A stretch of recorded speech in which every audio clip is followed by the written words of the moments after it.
අයිබෝන්. අද කතා කරන්නේ කලින් සතියේ මම පළ කරපු වීඩියෝ එකේම දිගුවක් විදියට ඔටිසම් දරුව සම්බන්ධයෙන්.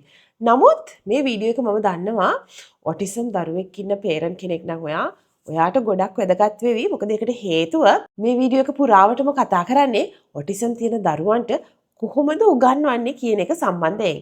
පේරන්ට්ස්ලා බොහෝ දෙනෙක් මගෙන් මේ ප්‍රශ්නේ යොමු කරා.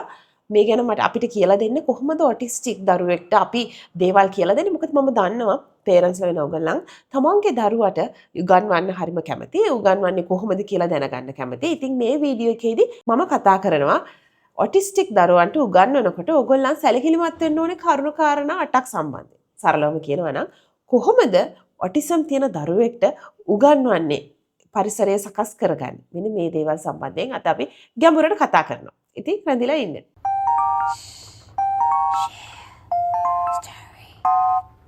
ඉතින් ඕගලන්ට තවත් වැඩිදුරටත් ඔටිසම් සම්බන්ධයෙන් දැනගන්න ඕනේ නම් මගේ පළවෙනි වීඩියෝ එක බලන්න ලින්ක් එක මෙතන උඩ දාන්නම්.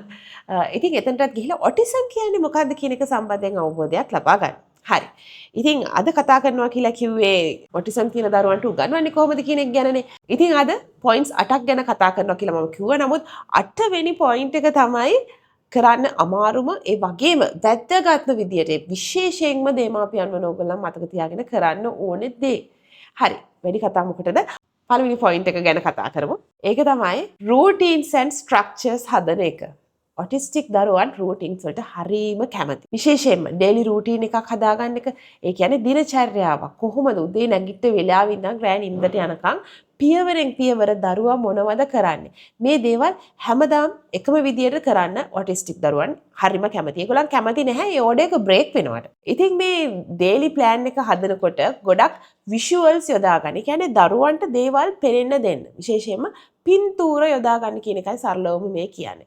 අපිට පුළුවන් නම් දත් මදින එක පින්තූරකින් පෙන්වන්න, මූණ හොදන එක පින්තූරකින් පෙන්වන්න. මේ විදියට විෂුවල්ස් ගොඩාක් යොදා ගන්න මේ ඔටිස්ටික් දරුවන්ට අපි මොකක් හරි යම් දෙයක් ප්ලෑන් එකක් එයාලට කියලා දෙනකොට. අනිත් දේ දැන් අපි දන්නවා කොච්චර අපි ප්ලෑන් කරලා කරත් රූටීන්ස් වෙනස් වෙන්න පුළුවන් සමහර වෙලාවට ඒ බාහිර පරිසරය ඇති වෙන වෙනස්කම් නිසා එක එක තත්ත්ව නිසා අපිට ඒ රූටීන් එක ඒ විදිහටම කරගෙන යන්න බැරි වෙන්න පුළුවන්. අන්න ඒ වෙලාවට අපිට පුළුවන් නම් දරුවට මේක කලින් දැනුම් දෙන්න. එහෙම අපිට අවස්ථා තියෙනවනේ නම අද අපිට මේ දේ කරන්න බෑ. මෙන්න මේ හේතුව නිසා අපිට යන්න වෙලා තියෙනවා අත්තම්මගේ ගෙදර. ඉතින් අන්න ඒ විදියට එයාට කලින් අපිට දැනුම් දෙන්න පුළුවන් නම් මෙන්න මේ හේතුව නිසා ඔයාගේ ෂෙඩියුල් එක අද වෙනස් වෙනවා. අපි කරන්න යන්නේ මෙන්න මේ ෂෙඩියුල් එක. ඔයා ගෙදර ගිහිල්ලා දත් මදින වෙනකොට ඔයා අත්තම්මගේ ගෙදර ගිහිල්ලා අත්තම්මගේ බාත්රූම් එකෙන් තමයි අද දත් මදින්නේ.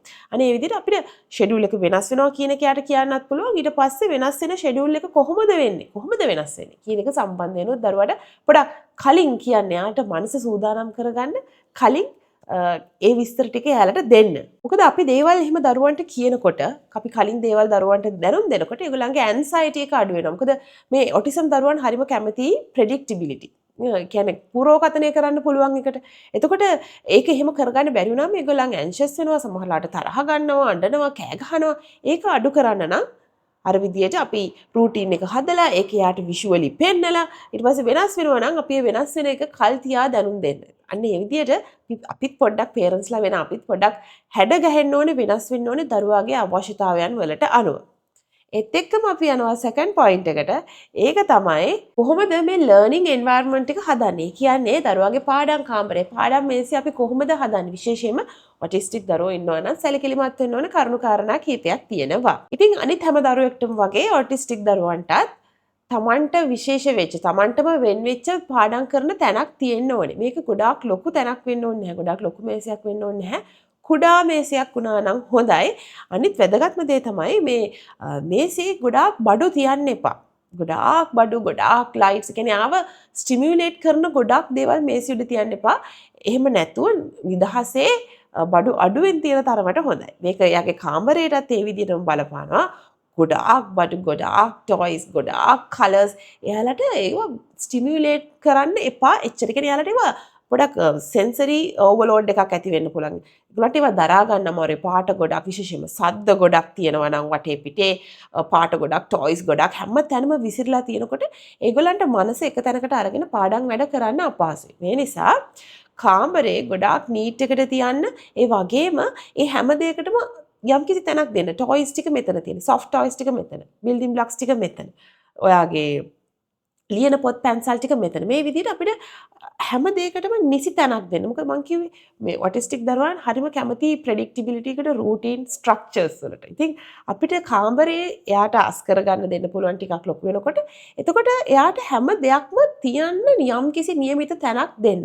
මේ තැන අපිට ලේබල් කරලා පෙන්වන්න පුළුවන් නම් ගොඩක් හොඳයි.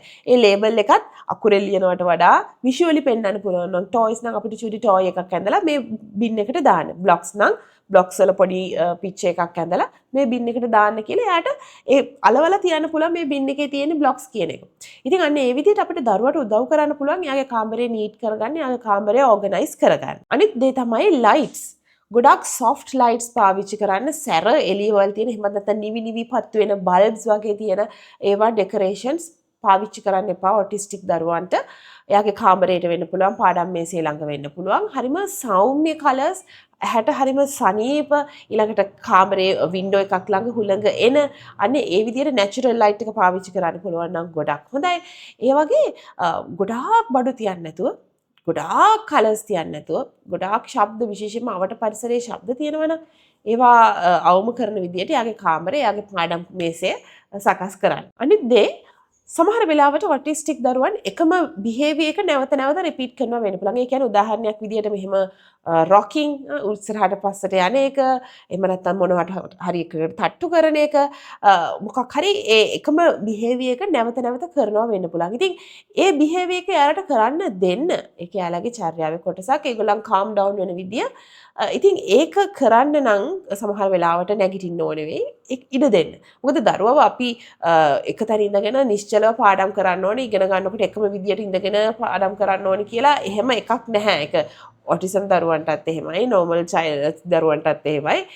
එකම විදියට ඉඳගෙන පාඩම් කරන්න ඕනේ කියලා එහෙම නෑ. ඉතින් විශේෂයෙන්ම ඔටිසම් දරුවන්ට අර විදිහේ බිහේවියර්ස් තියෙන නිසා ඒගොල්ලන්ට අවශ්‍ය නම් නැගිටලා යන්න, එහෙමත් නැත්නම් අර විදියට පැද්දෙන්න ඉඩ ලබා දෙන්න. ඒක ඕකේ, ඒක එක්සෙප්ට් කරන්න, ඒක නවත්තන්න කියලා බලෙන් ෆෝස් කරන්න යන්න එපා. හරි. ඉතින් දැන් මේ කතා කරන්න යන්නේ තුන්වෙනි කාරණයට. ඒක තමයි කමියුනිකේෂන්. හරිම වැදගත්. කමියුනිකේට් කරන්නේ කොහොමද? ඔටිසම් තියෙන දරුවන් එක්ක කොහොමද කමියුනිකේට් කරන්නේ? පළවෙනිම දේ තමයි ඒගොල්ලන්ට දේවල් අඩුවෙන් කියන තරමට හොඳයි. මොකක්ද ඒ කියන්නේ? ගොඩාක් දිගට ඉන්ස්ට්‍රක්ෂන්ස් දෙන්න යන්න එපා. කෙටි ඉන්ස්ට්‍රක්ෂන්, on point. කරන්න ඕනේ මොනවද? කරන්නේ කොහොමද? on point instructions දෙන්න. අපි ගොඩාක් ඉන්ස්ට්‍රක්ෂන් එකවර දුන්නාම ඒගොල්ලන්ට ඒක මොලේ ඇතුලේ ප්‍රොසෙස් කරගන්න බෑ. උපරිම වශයෙන් ස්ටෙප්ස් 3ක් ඊට එහා යන්න එපා. ඉන්ස්ට්‍රක්ෂන් ස්ටෙප්ස් 3කින්, පියවර 3කින් එයාලට දෙන්න උපරිම වශයෙන්. ඊට අඩු වෙන නම් ගොඩක් හොඳයි. මොකද එතනින් එහාට දේවල් කරන්න ගියාම, ඊට එහාට දේවල් අපි මෙහෙම කරන්න කියලා කියාගෙන ගියාම ඒගොල්ලන් ඇන්ෂස් වෙන්න පුළුවන්. ඒගොල්ලන්ට ඒක දරා ගන්න බෑ. ප්‍රොසෙස් කරන්න බෑ. ඔන්න එතකොට තමයි ඒගොල්ලන් දඟලලා කෑ ගහලා ඒ වැඩේ හරියට කරන්නේ නැති වෙන්නේ. ඒ නිසා විශේෂයෙන් මතක තියාගන්න ඔටිසම් දරුවන්ට ඉන්ස්ට්‍රක්ෂන්ස් දෙනකොට clear, simple, on point instruction දෙන්න. ඊළඟට අපිට ඔය දෙන ඉන්ස්ට්‍රක්ෂන්ස් එයාට පික්චර්ස් වලින් පෙන්වන්න පුළුවන් නම් ගොඩක් හොඳයි. එතනිනුත් එහාට ගිහිල්ලා අපිට පුළුවන් මේ දරුවන්ට මේ ඉන්ස්ට්‍රක්ෂන්ස් ටික ලියලා දෙන්න. මොකද සමහර වෙලාවට කියන එක කිව්වා එතනින් ඉවරයි. සමහරවිට යාට ඒක පළවෙනි ඉන්ස්ට්‍රක්ෂන් එක අල්ල ගන්නකොට මොලේ ඒක ප්‍රොසෙස් කරනකොට ඉතුරු දෙක අපි කියලා ඉවරයි. එතකොට ඉතුරු දෙක සම්බන්ධයෙන් යාට කිසිම අයිඩියා එකක් නැහැ. අනේ ඒ වගේ වෙලාවල් වලට අපිට පුළුවන් නම් ඉන්ස්ට්‍රක්ෂන් එක අර short and simple on point instructions කොලේක ලියලා දෙන්න. එතකොට මොකද වෙන්නේ? එයාට ඔන්න පළවෙනි එක කියුවා. ඊට පස්සේ තව ටික වෙලාවක් ගියට පස්සේ එයාට පුළුවන් වෙනවා දෙවෙනි එක කියවලා මොකද්ද මම දෙවෙනියට කරන්න ඕනේ කියන එක සම්බන්ධයෙන් අවබෝධයක් ලබා ගන්න. ඒ කියන්නේ එයාට ඕන වෙලාවක අර කොලේ තියෙන ඉන්ස්ට්‍රක්ෂන්ස් ටික රිෆර් කරන්න පුළුවන්. ඉතින් ඒ නිසා අපිට පුළුවන් නම් මේක ඉන්ස්ට්‍රක්ෂන්ස් ටික ලියන්න. ඒක ගොඩාක් හොඳයි. අනිත් දේ තමයි අපිට එයාට එක්ස්ප්ලেইন කරන්න පුළුවන් නම් ඇයි මේ අපි ඉන්ස්ට්‍රක්ෂන් එක මේ විදිහට දෙන්නේ. උදාහරණයක් විදිහට කන්න කලින් අත හොදන්න කියන්නේ ඇයි? මොකද ඒකට හේතුව ජර්ම්ස් කියලා දෙයක් තියෙනවා අතේ. ඒක සමහර වෙලාවට කනකොට කෑමත් එක්ක අපේ බඩට යන්න පුළුවන්. අත හොදන්න කියන්නේ ජර්ම්ස් කියන ඒවා කෑමත් එක්ක බඩට යන්න පුළුවන් නිසා. එහෙම ගියොත් අපි ලෙඩ වෙනවා. අන්න ඒ විදිහට අපිට ඉන්ස්ට්‍රක්ෂන් එක පිටිපස්සේ තියෙන හේතුව සරලව කෙටියෙන් පැහැදිලි කරන්න පුළුවන් නම් අන්න එතකොට ඒගොල්ලන්ට තේරෙනවා ඇයි මම මේක කරන්නේ කියන එක සම්බන්ධයෙන්. ඊට පස්සේ අපි සාමාන්‍යයෙන් පන්ති කාමරයක එහෙමත් නැත්නම් ගෙදරක ගත්තාම රූල්ස් තියෙනවා. ඉතින් ඒ රූල් සම්බන්ධයෙන් උත් දරුවන්ට අවබෝධයක් ලබා දෙන්න ඕනේ. ඉතින් ඔටිස්ටික් දරුවන්ට ඒ දේවල් කියලා දෙන්න එක හොඳ ක්‍රමයක් තමයි ඒක ලියලා දෙන එක. උදාහරණයක් විදියට අම්මී පාඩම කියලා දෙනකොට ඔයා අහගෙන ඉන්නවා. කරන්නේ මොකද්ද? නොකරන දේ නෙමෙයි. අපි කතා කරමු කරන දේ සම්බන්ධයෙන්. මේක ඔටිස්ටික් දරුවන්ට විතරක් නෙමෙයි ඕනම දරුවෙකුට ඉන්ස්ට්‍රක්ෂන්ස් දෙනකොට කරන්න එපා කියන එක හයිලයිට් කරනවට වඩා අපිට පුළුවන් නම් කරන්න ඕනේ මොකද්ද කියන එක හයිලයිට් කරන්න. දැන් මම කලින් උදාහරණයක් කිව්වේ අම්මි පාඩම කියවනකොට ඔයා අහගෙන ඉන්නවා. හරි? ඒකෙන් කියන්නේ ඔයා කතා කරන්නේ නැහැ කියන එක. ඒක within brackets ඒක අපි තේරුම් ගන්න දෙයක්. එතකොට දරුවට අපි දෙන ඉන්ස්ට්‍රක්ෂන් එක මොකද්ද? අම්මි පාඩම කියවනකොට ඔයා අහගෙන ඉන්නවා. එතනදී අපි කියන්නේ එයා කරන දේ. ඔයා අහගෙන ඉන්නවා. එයා කරන දේ තමයි කියන්නේ. අපි කියන්නේ නැහැ ඔයා කතා කරන්නේ නැහැ. ඔයා නිශ්ශබ්දව ඉන්න එක තමයි හයිලයිට් කරන්නේ. එහෙම නැත්නම් ඔයා කතා කරන්න එපා කියලා අපි අර එපා කියන එක. නෙගටිව් පැත්ත හයිලයිට් කරනවට වඩා අපි කියන්නේ කරන්න ඕනේ දේ. දැන් ඔටිසම් දරුවන්ට මම කිව්වේ ක්ලියර් ඉන්ස්ට්‍රක්ෂන්ස් තියෙන්න ඕනේ. ඉතින් ඒ ක්ලියර් ඉන්ස්ට්‍රක්ෂන්ස් දෙනකොට කරන්න ඕන දේ ගැන ફોකස් කරන්න. අනිත් ලස්සනම ටූල් එක තමයි කමියුනිකේෂන් වල ඉන්ස්ට්‍රක්ෂන් වල ප්‍රේසිං. අනේ එයාලා මොකක් හරි හොඳ දෙයක් කරපුවාම ඒක අගේ කරන්න. මම කැමති ඔයාගේ වාරය එනකන් හිටපු එකට. මම කැමති ඔයා කන්න කලින් අත හොදපු එකට. බලන්න ඔයා අත හේදුව මං ගැන කියලා දුන්න ඔයා අත හේදුවා. well done. high five එකක් දෙන්න. ඒ වගේ එහෙම නැත්නම් ස්ටාර් එකක් දෙන්න. අපි දන්නවා behaviors control කරන්න අර ස්ටාර් charts අපි පාවිච්චි කරනවා. ගෙදරදිත් පාවිච්චි කරන්න පුළුවන්. ඒ කියන්නේ හොඳ වැඩක් කරාම තරුවක් දෙනවා. අන්න ඒ වගේ. ඉතින් ඒ වගේ දේවල් හරහා දරුවව ඇඟීමට ලක් කරන්න. යා මොන හරි හොඳ දෙයක් කරොත් එහෙම ඇගීමට ලක් කරන්න. මේ දේවල් හරහා දරුවන් දේවල් ගොඩක් ඉගෙන ගන්නවා විශේෂයෙන්ම ඔටිසම් දරුවන්. එතකොට ඔයාලා මගෙන් අහයි කොහොමද මම දරුවව ඉගෙන ගන්න මේසේ තියාගන්නේ? ගොඩක් වෙලාවට දුවනවා, එහෙට යනවා, මෙහෙට යනවා, එක එක ඒවා කරනවා, අවධානය එක තැනක තියාගන්නේ නැහැ. හරිම අමාරුයි යව මොටිවේට් කරන්න කියලා. ඔව්, ටිකක් අමාරුයි තමයි. ඉතින් මොකද කරන්න පුළුවන්? හරි. ඉතින් අපි කතා කරමු හතරවෙනි පොයින්ට් එකෙන් කොහොමද දරුවන්ව මොටිවේට් කරලා මේ ඉගෙන ගන්න ක්‍රියාවලිය අපි කොහොමද එයා කැමති දෙයක් බවට පත් කරන්නේ? පළවෙනිම දේ තමයි අපිට පුළුවන් එයා කැමති දේවල් විශේෂයෙන්ම ඔටිසම් දරුවන්ගේ ඉන්ට්‍රස්ට් ෆීල්ඩ්ස් තියෙනවා. සමහර කෝච්චි වලට කැමති වෙන්න පුළුවන්, වාහන වලට, ස්පේස්, ග්‍රහලෝක, තරු වලට එක එක. තමන්ගේ දරුවාගේ ඉන්ට්‍රස්ට් එක කොතනද තියෙන්නේ කියලා දැනගන්න. ඒක ගේන්න පාඩමට, ඒක ඉන්වෝල්ව් කරගන්න පාඩමට. එයා කැමති දේවල් තුලින් පාඩම් කරනකොට දරුවා නිබේම කැමැත්තෙන් ඉගෙන ගන්න පෙළඹෙනවා. උදාහරණයක් විදිහට එයාට එකතු කිරීම කියන concept එක උගන්වන්න ඕනේ නම් එයා කැමති නම් තරු වලට ඉතින් තරු අරගෙන එන්න මේසෙට. තරු අරගෙන අපිට තරු තියෙන stickers එහෙමත් නැත්නම් visually අපිට පෙන්වන්න පුළුවන්. දැන් මෙතන එක තරු දෙකක් තියෙනවා, මෙතන තව එක තරුවක් තියෙනවා. ඔක්කොම එකතු කරාම stars කීයක් තියෙනවද මෙතන? visually පෙන්වන්න පුළුවන්. එහෙම නැත්නම් picture එකකින් අපිට එයාට ඒ දේවල් අල්ලන්න බලන්න දීලා එහෙම පෙන්වන්න පුළුවන්, උගන්වන්න පුළුවන් ක්‍රම තියෙනවා. ඉතින් ඒ වගේ තමන්ගේ දරුවා කැමති දේවල් හරහා ඒ concept එක deliver කරන්න. එතකොට ඔටිස්ටික් දරුවන් හරිම කැමැත්තෙන් ඉගෙන ගන්නවා. මේක ඔටිස්ටම් දරුවා විතර නෙවෙයි, අනිත් දරුවෝත් එහෙම තමයි. තමන් කැමති දේවල් වලට තමයි ගොඩක් ඉන්ට්‍රස්ට්. ඉතින් ඒ හරහා අධ්‍යාපනය කියන එක ලබා දෙන්න පුළුවන්. ඕනේ වෙන්නේ චුට්ටක් නිර්මාණශීලීව දේවල් කොහොමද කරන්න කියලා හිතලා බලන එක. හරි. එතනිනුත් එහාට ගිහිල්ලා අපිට පුළුවන් එයාට දෙන ටාස්ක් අපි කියන දැන් වැඩ මොන හරි තියෙනවානේ. ඒ වැඩ ගොඩාක් ලේසියව දෙන්නෙත් නැතුව, ගොඩාක් අමාරු ඒවා දෙන්නෙත් නැතුව ඒ දෙකේ සංකලනයක්. සමහරවිට ඕනේ අපි එක වැඩක් දෙනවා හරිම ලේසි එකක්, ඊට පස්සේ අපි චුට්ටක් චැලෙන්ජින් එකක් දෙනවා. ඊට පස්සේ ආයෙත් ඔන්න ලේසි එකක් දෙනවා. අන්න ඒ විදිහට අපිට මේක පොඩ්ඩක් එහෙට මෙහෙට දෝලනය කරලා එයාගේ ටෙන්ෂන් එක තියාගන්න. හැමතිස්සෙම අමාරු වැඩ දෙන්නෙත් නැහැ, හැමතිස්සෙම ලේසි වැඩ දෙන්නෙත් නැහැ. අන්න ඒකේ පොඩ්ඩක් මිඩල් ග්‍රවුන්ඩ් එකක් හොයාගෙන දරුවට චැලෙන්ජින් නමුත් ඉන්ට්‍රස්ටිං කරන්න පුළුවන් වැඩ අන්න ඒවා එයාගේ පාඩම් මේසේ එයාට කරන්න දෙන්න. ඊළඟට වැදගත්ම එලිමන්ට් එක අධ්‍යාපනයේ මොකද්ද? fun. Make it fun. Let them enjoy learning. මේක එයා කැමති hands on activity එකක් වෙන්න පුළුවන්. එයා කැමති toy එකක් එක්ක කරන සෙල්ලමයි ඒ සෙල්ලම් හරහා උගන්වන්න පුළුවන්. මේක තමයි play based learning කියලා කියන්නේ. play based learning ගැන මම මාතෙක් ස්කූල් channel එකේ ගොඩාක් කතා කරලා තියෙනවා. ඉතින් මේ play කියන concept එක පාඩම් මේසෙට අරන් එන්න ඒ හරහා දරුවන්ට දේවල් ගොඩක් උගන්වන්න පුළුවන්. ඉතින් ඒක enjoy කරන්න. ඔයත් enjoy කරන ගමන් දරුවටත් enjoy කරන්න උගන්වන්න මේ අධ්‍යාපනය කියන්නේ හරිම අමාරු එහෙම නැත්නම් හරිම අපිරියාසහගත දෙයක් නෙවෙයි. ලස්සන දෙයක්.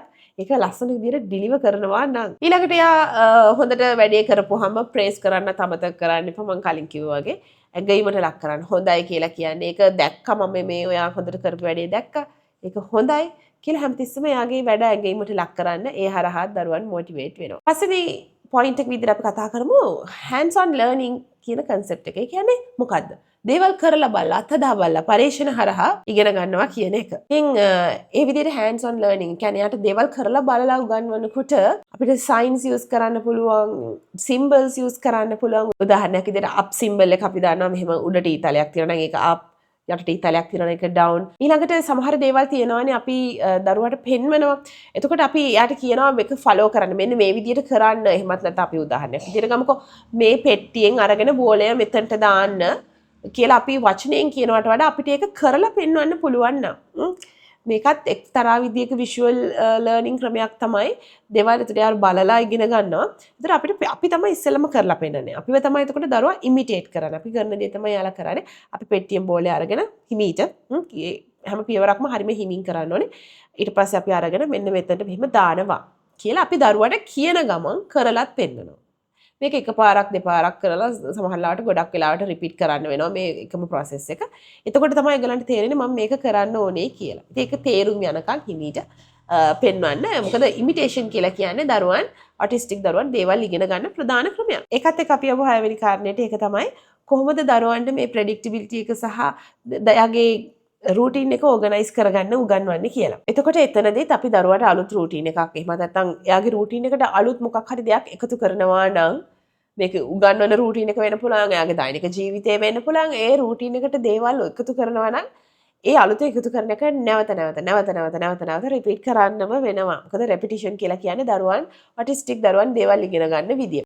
ඉතින් මේ දේවල් අපි රිපිටිටිව් විදියට දේවල් එකතු කරනකොට එකක් තමයි ඉන්ස්ට්‍රක්ෂන්ස් මම මුලින්ම කිව්වේ පික්චර්ස් වලින් දෙන්න පුළුවන් අපි කරලා බලලා කියන්න පුළුවන් ඉන්ස්ට්‍රක්ෂන්ස් ලියලා දෙන්න පුළුවන් මේ හැම දෙයක් කරාම දරුවන් ඊළඟට මොකද්ද කරන්න ඕනේ ඊළඟ ස්ටෙප් එක මොකක්ද ඒක මම කොහොමද කරන්නේ කියන දේවල් ටික ඉගෙන ගන්නවා ඉතින් මේ විදිහට එයා හරියට දේවල් කරනකොට ඒ රූටීන් එක ෆලෝ කරනකොට ප්‍රේස් කරන්න අමතක කරන්න එපා charts යොදා ගන්න පුළුවන් star chart එක එතකොට reward charts ඇත්තටම අපි ඒවට කියන්නේ reward charts යොදා ගන්න පුළුවන්. එතකොට එතනින් එහාට එයාව praise කරන්න පුළුවන්. හැබැයි praise කරනකොට මතක තියාගන්න සමහර දරුවන් කැමති නැහැ physical touch එකට. කියන්නේ ආව අල්ලනවට කැමති නැහැ. හොඳයි. අල්ලනවට කැමති නැත්නම් ඒක අපි ඒ boundary එක cross කරන්න හොඳ නැහැ. එයා අල්ලනවට කැමති නැත්නම් අපි වචනයෙන් එයාට ප්‍රශංසා කරනවා. එහෙම නැත්නම් මොකක් හරි ස්ටිකර් එකක් දීලා ප්‍රශංසා කරනවා. ඉතින් ඔටිස්ටික් දරුවන්ගේ boundaries වලට limits වලට අපි හැමතිස්සෙම ගරු කරන්න ඕනේ. මොකද එයාගේ විදිය. අනිත් දේ තමයි ගොඩක් වෙලාවට අපි උගන්වනකොට දරුවන්ට choices දෙනවානේ. එයාට ඔයා කොයි පාටින්ද පාට කරන්න කැමති. අන්න ඒ වගේ අපි දරුවන්ගෙන් අහනවා ඔයා කොයි වැඩේද පළවෙනිට කරන්න කැමති. ඉතින් ඒ වගේ අපි දරුවන්ගෙන් අහනකොට ඔටිසම් දරුවන්ට අපි ගොඩාක් options දෙන්න එපා. උපරිම වශයෙන් options 3ක් දෙකක් වගේ නම් ගොඩක් හොඳයි. මොකද ඒගොල්ලන්ට ගොඩාක් දේවල් තුලින් තෝරගන්න බෑ මට මොකද කරන්න ඕනේ කියලා. ඒ නිසා හැමතිස්සෙම ඔප්ෂන්ස් දෙනවා නම් එයාට හරිම ෆර්ම් ඒ කියන්නේ පැහැදිලිව අඳුන ගන්න පුළුවන් ඔප්ෂන්ස් 3ක්. පාට 3ක් තියෙනවා. රතු, කහ, නිල්. මොකක්ද ගන්නෙ? එහෙම නැත්නම් අපි පාට පෙට්ටියම දීලා මෙතනින් පාටක් තෝරගන්න කියලා කිව්වම ඒගොල්ලන් කන්ෆියුස් වෙනවා. ඉතින් එන්නේ ඒ නිසා මතක තියාගන්න limited options දෙන්න. ඒ ඔප්ෂන් එක පැහැදිලිව කියන්න. මේක තමයි option 1, 2, 3. ඒ වගේ ඒගොල්ලන් හරිම කැමති ස්ට්‍රක්චර් එකට ප්‍රෙඩික්ටිබිලිටි එකට එක් සහ ඉන්ස්ට්‍රක්ෂන්ස් දෙනකොට clearly short on point instructions දෙනකොට. ඒකත් එක්කම අපි යනවා 7 වෙනි කාරණේට. ඒක තමයි කොහොමද දරුවන්ට socially මේගොල්ලන්ව ස්ටිමියුලේට් කරන්නේ කොහොමද? ඉතින් ඒකට නම් ගොඩක් වෙලාවට ගෙදර නංගි හරි මල්ලි හරි ඉන්නවනම් තව කවුරු හරි අසල්වාසියෙක් ඉන්නවනම් අඩුම ගන්න සුරතලෙක් හරි ඉන්නවනම් ළඟට ගෙන්නලා තියාගන්න. මොකද ඒගොල්ලන් එක්ක ඉන්ටරැක්ට් වෙන එක ඒක ඔයාලට ගෲප් ඇක්ටිවිටි එකක් දෙන්න පුළුවන් කරන මේ වැඩේ අපි උගන්වන වැඩේ තනියම කරන්න එපා. නංගි හරි මල්ලි හරි එක්ක එකතු වෙලා කරන්න පුළුවන් විදිහට පොඩක් වෙනස් කරන්න පුළුවන්. ඉතින් අන්න එහෙම දරුවට සෝෂලි දේවල් කරන්න කියන්නේ තනියම ඉගෙන ගන්න එක සමහර වෙලාවට බෝරින් වෙන්න පුළුවන්. ඒ නිසා අපි එයාට තව කෙනෙක් එක්ක එකතු වෙලා කොහොමද ටීම් එකක් විදියට වැඩ කරන්නේ කොහොමද ඒක කරන්නේ කියන එක ගැන උගන්වනවා වගේම දරුවටත් එක්ස්පීරියන්ස් එකක් දෙනවා තව දරුවෙක් එක්ක එකතු වෙලා වැඩ කරන විදිය. ඉතින් එතනදිත් අපිට තවත් ඔටිසම් දරුවන්ට කියන්න පුළුවන් ඔයාට තියෙන ෆීලිං එක කියන්නේ සමහර වෙලාවට ඒගොල්ලෝ ෂෙයා කරගන්න කැමති නැති වෙන්න පුළුවන්. එතකොට ඒක කැමති නැත්තම් කොහොමද ඒක හරි විදියට කියන්නේ? මම මේකට කැමති නැහැ කියන එක තව කෙනෙක්ට කියන්නේ කොහොමද? කැමති නැත්තම් ඊට පස්සේ මොකද කරන්නේ? මේ දේවල් සම්බන්ධයෙන් මේ පොතේ පතේ දැනුමට වඩා කොහොමද සමාජය එක්ක ජීවත් වෙන්නේ? තව කෙනෙක් එක්ක තමන්ගේ දේවල් අදහස් බෙදා හදාගන්නේ කොහොමද? කියන එක ගැනත් මේ හරහා දරුවන්ට උගන්වන්න පුළුවන්. ඉතින් ඔටිසම් දරුවන්ට උගන්වනකොට මේක දේවලුත් මතක තියාගන්න. දැන් කතා කරන්න යන්නේ ඉතාමත්ම වැදගත් ඒ වගේම ඉතාමත්ම අමාරුම පොයින්ට් එක සම්බන්ධයෙන්. ඒක තමයි අපේ 8 වෙනි පොයින්ට් එක. පේරන්ට්ස්ලා විදියට උගලන් කොහොමද ඔටිසම් දරුවන් එක්ක පාඩම් වැඩ කටයුතු කරනකොට උගලන් කොහොමද හැසිරෙන්න ඕනේ? මම දන්නවා ඒක චැලෙන්ජින් වෙන්න පුළුවන්. අමාරු දෙයක් වෙන්න පුළුවන්. තරහ යනවා වෙන්න පුළුවන්. මේ හැම දෙයක්ම තිබුණා වුණත් අපිට පුළුවන් වෙන්න ඕනේ වැඩිහිටියන් විදියට ඒ ෆීලිං එකට අපිව කන්ට්‍රෝල් කරන්න දෙන්නේ නැතුව අපි ඒ ෆීලිං එක කන්ට්‍රෝල් කරන්න. ඒ කියන්නේ සරලවම කියනවා නම් තරහ ගන්නකොට හොඳ හුස්මක් අරගෙන පොඩ්ඩක් නැගිටලා එළියට ගිහිල්ලා තරහ එනවා කියලා දැනනකොට හොඳ හුස්මක් අරන් එමත් නැත්නම් එතනින් එළියට ගිහිල්ලා වතුර වීදුරුවක් බීලා ආයෙත් එන්න. මොකද තරහව කියන ඉමෝෂන් එක ඔටිසම් දරුවන්ට වගේම අනික් කිසිම දරුවෙක්ට ධනාත්මක ප්‍රතිඵලයක් ගෙනත් දෙන්නේ නැහැ. ඉතින් තරහ අරගෙන පාඩම් උගන්වන්න බෑ. අනිත් දේ තමයි අපි තරහ ගත්තාම දරුවන්ට ඒක දැනෙනවා. ඒතකොට ඒගොල්ලන් අපේ තරහ ඉමිටේට් කරනවා. ඔටිසම් දරුවන් ගොඩක් වෙලාවට තමන්ගේ පේරන්ට්ස්ලාව ඉමිටේට් කරනවා. එතකොට ඔයාට තරහ ගියාම එයාටත් තරහ යනවා. ඉතින් අන්තිමට දෙන්නම තරහ අරගෙන ඉගෙන ගත දෙයක්වත් නැහැ, කරපු දෙයක්වත් නැහැ. ඉතින් එහෙම වෙන්නේ නැතුව අපිට කාම් ඇටිටියුඩ් එකක් තියාගෙන ඉන්න පුළුවන් නම් උගන්වන ක්‍රියාවලිය ගොඩක් සාර්ථක වෙනවා. ඒ වගේම ඉවසීමෙන් කටයුතු කරන එක. මොකද එකම දේ ගොඩක් සැරේ අපිට රිපීට් කරන්න ඕනේ වෙනවා ඔටිසම් දරුවන් එක්ක. එතකොට එහෙම කරනකොට එකම දේ නැවත කරනකොට මම දන්නවා සමහරවිට ඕගලන්ට එක එපා වෙනවා, බෝරින් වෙනවා. නමුත් ඒගොල්ලන් ඉගෙන ගන්න විදිය. දරුවා ඉගෙන ගන්න විදිය. ඉතින් ඒකට ඉඩ දෙන්න දරුවට එයාට අවශ්‍ය විදියට එයාට තේරෙන විදියට අපි උගන්වන්න ඕනේ. නැතුව අපිට ඕන විදියට නෙවෙයිනේ දරුවා ඉගෙන ගන්න. ඉතින් අන්න ඒ දේ අවබෝධ කරගත්තාම විශේෂයෙන්ම මේ ඔටිසම් දරුවන් සම්බන්ධයෙන් ඔටිසම් තත්ත්වය සම්බන්ධයෙන් අපි අපේ අවයානස් එක වැඩි කරගත්තාම ඔටිසම් දරුවන්ට උගන්වන්නේ කොහොමද? ඒගොල්ලෝ ඉගෙන ගන්නේ මෙහෙමයි. විශේෂයෙන්ම මේ පික්චර්ස් ඉමිටේෂන් එතකොට එයාලට ලියලා දෙන එක ඉන්ස්ට්‍රක්ෂන්ස් ලියලා දෙන එක ගොඩක් ඉන්ස්ට්‍රක්ෂන්ස් දෙන්නේ නැතුව ඉන්න එක. මෙන්න මේ දේවල් ටික ඔළුවේ තියාගෙන අපි උගන්වන්න පටන් ගත්තාම අපිට තේරෙනවා රයිට්. එහෙනම් මෙයාට උගන්වන්න ස්ටයිල් එක මෙහෙම. මෙයාට දෙයක් කියලා දෙන්න ඕනේ මෙන්න මේ විදිහට කියලා අපිට තේරෙන්න පටන් ගන්නවා. ඉතින් ඒක ලැබෙනකන් ඒ අවබෝධය ලැබෙනකන් ඉවසීමෙන් ඉන්න වෙනවා. ඉවසීමෙන් ඉන්න වෙනවා. ඒ වගේම රෙසිලියන්ස් කියන එක මේ අපි සම්බන්ධයෙන් කියන්නේ මොකද්ද?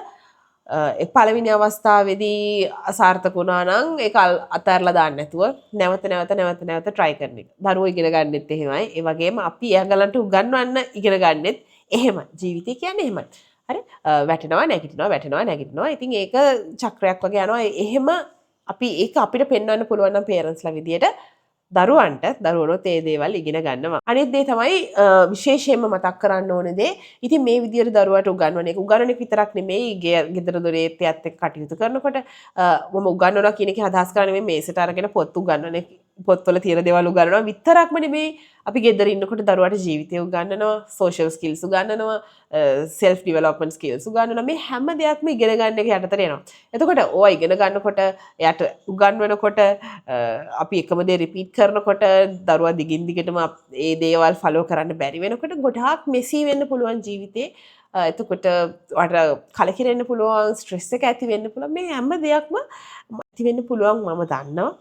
ඉතින් ඒ වගේ වෙලාවට සෙල්ෆ් කෙයා අමතක කරන්න එපා. ඒ වගේම ඔයාට උපදෙස් ඕනේ නම් උදව් ඕනේ නම් ප්‍රොෆෙෂනල් කෙනෙක් ගාවට යන්න කවුන්සලර් කෙනෙක් වෙන්න පුළුවන්, සයිකොලොජිස්ට් කෙනෙක් වෙන්න පුළුවන්. එහෙමත් නැත්නම් මේ සම්බන්ධයෙන් වැඩිදුර හදාarලා තියෙන කෙනෙක්.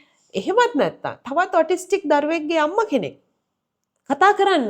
මොකද ඔටිසම් ගෲප්ස් ෆෝරම්ස් ගොඩාක් තියෙනවා. මම දැකලා තියෙනවා Facebook එකේ. එහෙමත් ඉතින් ඒවට ජොයින් වෙන්න. මොකද ඒ පේරන්ට්ස්ලා ඔයාගේ තත්ත්වෙම ඉන්න කට්ටිය සමහරවිට වඩාත් වඩා සංකීර්ණ තත්ත්වවල ඉන්න කට්ටිය වෙන්න පුළුවන්. ඒගොල්ලන්ගේ දේවල් ඉගෙන ගන්න. ඔයාගේ එක්ස්පීරියන්ස් ෂෙයා කරන්න. මොකද ඒ හරහා ගොඩාක් දේවල් ඉගෙන ගන්න පුළුවන්. මගේ දරුවට මේ ක්‍රමේ හරි ගියා. කියලා ඔයාගේ ඒ මොකක් හරි හරි ගිය ක්‍රමයක් තියෙනවා නම් අනිත් අයත් එක්ක ෂෙයා කරගන්න. ඒගොල්ලන්ගේ ඒ ටැක්ටික්ස්, ඒගොල්ලන්ගේ ට්‍රික්ස් ඉගෙන ගන්න. අන්න ඒ විදිහට තමන්ගේ දැනුම හෝමාරු කරගන්න. එතකොට මූලිකවම මට දැනෙනවා ඔයා තනි වෙලා නෑ කියලා. හොඳයි. ඉතින් මං හිතනවා මේ වීඩියෝ එකෙන් අද කතා කරපු දේවල් ටික ඔයගලන්ට වැදගත් වෙන්න ඇති කියලා. එහෙමනම් මේ වීඩියෝ එක තව කෙනෙක්ට බලන්න, ෂෙයා කරන්න, මාතින් ස්කූල් YouTube channel එකට subscribe කරන්න. Facebook එකේ වගේම TikTok එකෙත් අපි ඉන්නවා. ඒ platforms වලට ගොඩ වැදුනොත් මාතින් ස්කූල් බලලා යන්න අමතක කරන්න එපා. ආයෙත් වීඩියෝ එකක් අරගෙන එන්න. එතකන් පරිස්සමෙන් ඉන්න.